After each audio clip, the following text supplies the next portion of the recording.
nous vivons une crise du logement historique comme jamais depuis 50 ans.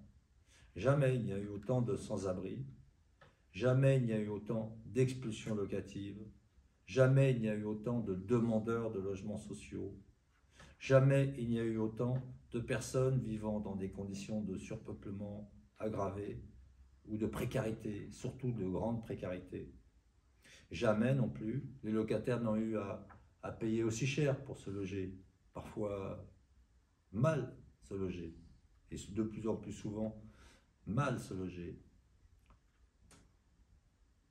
Jamais les loyers n'ont été aussi élevés, jamais les aides aux APL n'ont baissé autant, jamais on a traversé une crise aussi grave depuis 50 ans dans notre pays.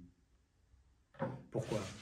Parce que les pouvoirs publics et les différents gouvernements ont mené de manière plus ou moins rapide, plus ou moins accentuée, des politiques pour déréguler les loyers, pour encourager le logement cher, la spéculation immobilière, la cherté du foncier, des loyers, de l'immobilier.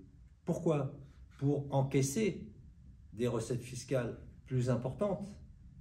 Et à chaque fois que les prix de l'immobilier montent, eh bien, les recettes fiscales augmentent. À chaque fois que les prix de l'immobilier montent, la crise du logement s'aggrave. C'est ça, en fait, la cause véritable de la crise du logement, c'est les politiques publiques qui nous amènent à cette situation dramatique qu'on n'a pas connue depuis 50 ans. Alors que voulons-nous? D'abord, nous nous sommes associés, nous sommes réunis avec des syndicats de salariés, avec des associations de locataires, des associations de quartier, des associations de défense diverses.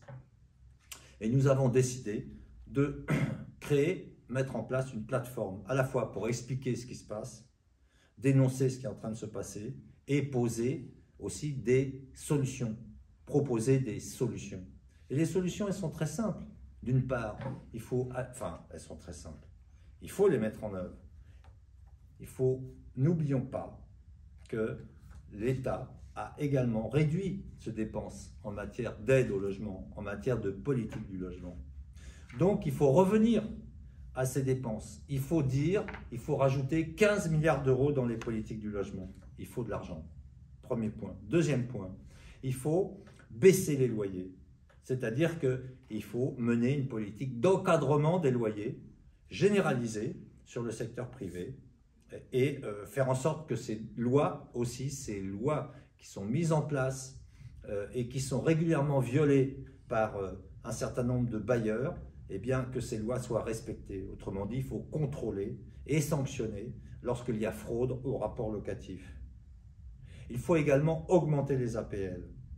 Et puis, il faut prendre ces mesures d'urgence qui sont nécessaires. Jamais on n'a compté autant de logements vacants. 3,1 millions de logements vacants. Eh bien, il faut réquisitionner les biens appartenant à des riches propriétaires, à des groupes financiers, à des institutions publiques. C'est inadmissible de laisser des logements vacants alors qu'il y a autant de gens qui sont dans la rue. Et la seule mesure qui est mise en œuvre aujourd'hui, dans ce cadre-là, c'est de sanctionner, de durcir la législation à l'égard des squatteurs. C'est inadmissible. Alors, il faut donc réquisitionner les logements vacants de riches propriétaires. Et puis, pour les petits propriétaires, eh bien, il faut leur dire, si vous ne louez pas votre logement, eh bien, on va vous taxer.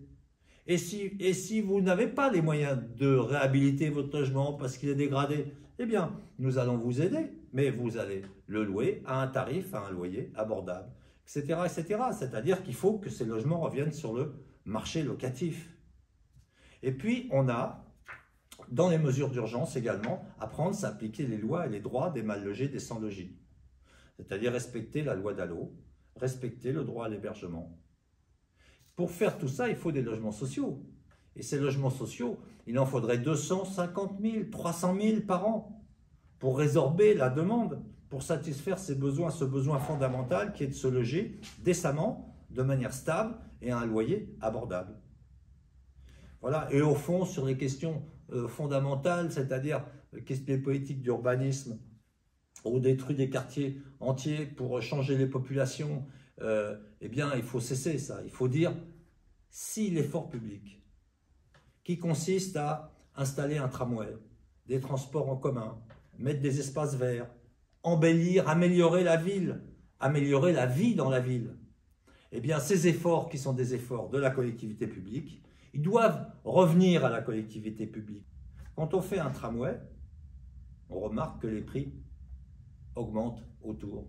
On arrive, on met une gare, une nouvelle gare de transport en commun, les prix montent. Eh bien, c'est là qu'il faut bloquer le processus. Il faut dire non, pas de profit. Vous ne ferez pas de profit sur les politiques d'urbanisme public.